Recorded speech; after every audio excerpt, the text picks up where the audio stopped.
Right back tonight here on In Focus. President Cyril Ramaphosa yesterday called on influential countries like the US and Britain to support the Israel-Palestine peace process. He was speaking at the Cairo Peace Summit in Egypt, where world leaders from Arab, European and African states gathered to find a lasting solution to the current standoff. For more on that, we are joined now by international relations expert Professor John Stremlau. Prof, good to have you, and thank you very much for your time. Is it too early for the Cairo Peace Summit to even begin to bear any substantial fruit, I suppose? Well, the Cairo Peace Summit did not even have a joint resolution that the humanitarian crisis, which is the most pressing at the moment, be alleviated by allowing for more than 20 trucks, 2,000 trucks. I think Dr. Suleiman of Gifts of the Givers was saying is necessary so that it can ease the suffering of the Palestinian people. But I thought Cyril Ramaphosa gave a very strong statement by alluding to the parallels between apartheid and the situation in the West Bank and Gaza. And, I worked for Jimmy Carter, and he wrote his book, Peace, Not Apartheid. And when I was in Jerusalem in the 80s, the deputy mayor of Jerusalem talked about not wanting to go to South Africa because he didn't want to see apartheid on a grand scale. That will resonate internationally with people because there was such a consensus that apartheid had to go here back in the 90s. And so I think that tactically that's a very sound move. But at the moment, there are no leaders on either side that are willing to take risks the way Mandela and de Klerk did and take ownership of a peace process which could then be supported by the international community, including the United States and South Africa. Is the president correct again in saying, I suppose, that the countries that would make a big difference in this particular matter are influential countries like the US and the UK, and maybe not a voice so much that would be coming from South Africa? Well, South Africa has a comparative advantage in this equation, which is it's always been pro-Palestinian for the very simple reason that there are long historic ties between them. And it will be important for a country and countries, but outside of the Arab world, to take the Palestinian cause forward. On the U.S. and the Europeans, of course, they should be part of any peace process. And I just can't help but remind everyone that we came very close to, in Oslo II, when Ehud Barak, who was a much more forward-leaning Israeli leader than it would ever be Prime Minister Netanyahu, who's a hard rightist, but they came very close to a two-state solution, and Yasser Arafat couldn't make up his mind whether this was a deal that he could sell to his people, and so it fell apart. But it came very, very close.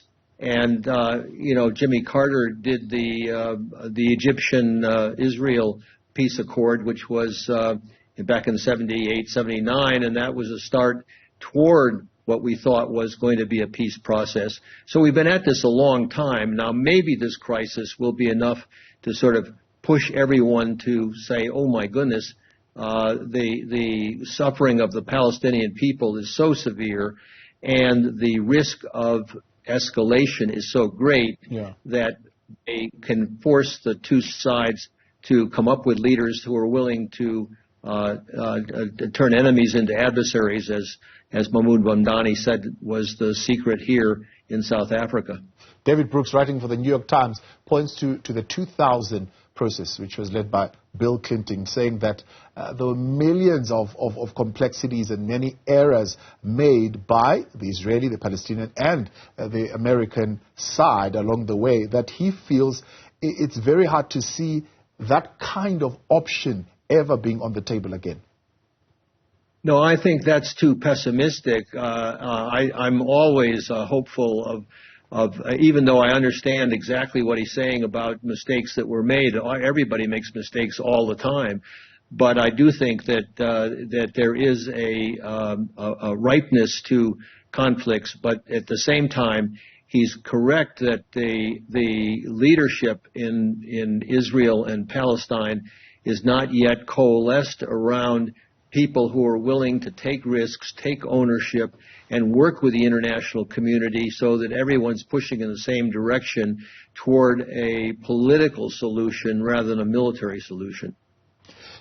I was listening earlier, Israel saying that they are not interested in talking peace at this particular point. What they're interested in is eliminating Hamas out of Gaza completely. And then that's a Netanyahu government. I think that it's safe to say that there are, while the shock of the incursion and the fact that the Israeli defense forces were sort of caught with their guard down, and the Hamas terrorists got in and did such damage, has sobered everyone.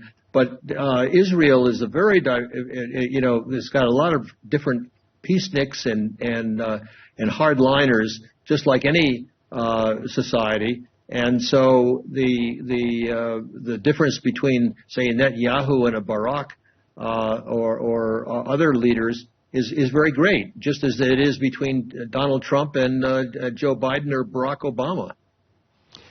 Is the narrative around this conflict correct when as President Cyril Ramaphosa is putting it, expressed along the lines of oppressor oppressed, colonizer colonized, apartheid Israel, and so forth? Is that what should be stressed at this point and could certainly bring the breakthrough? Well, there certainly is a broad agreement internationally that this is apartheid-like situation, and that until the Palestinians have their own homeland and security, they will not be welcome anyplace else, and it just is imperative to find a peaceful two-state solution that was very close in the 2000, in the late 1990s, when we had Oslo 1 and Oslo 2, and so I would hope that this terrible crisis and the prospect of a lot of innocent civilians dying, what I would feel is needlessly, just for revenge for those who are killed, rather than figuring out a way to move forward for the living, for heaven's sakes. So, what is the hope for another round of I suppose the Cairo summit at this particular point? Well, we're too early to know, and I'm very pleased that the Cairo summit did come across very quickly and had such broad international participation, including Russian and Chinese and European and Prime Minister Trudeau from Canada. But it did not, as I said at the outset, lead to a joint resolution, and it did. We are now seeing a couple of hostages released and 20 trucks going in, but as Dr. Suleiman's said, it's got to be 2,000. The humanitarian crisis in this little open air prison of Gaza is criminal and is going to get worse.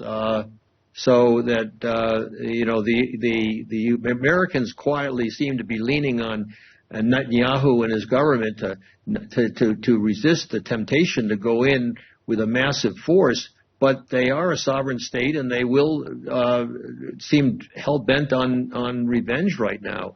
So it's not a prospect that I'm very optimistic about, but I'm always hopeful that the reason can prevail.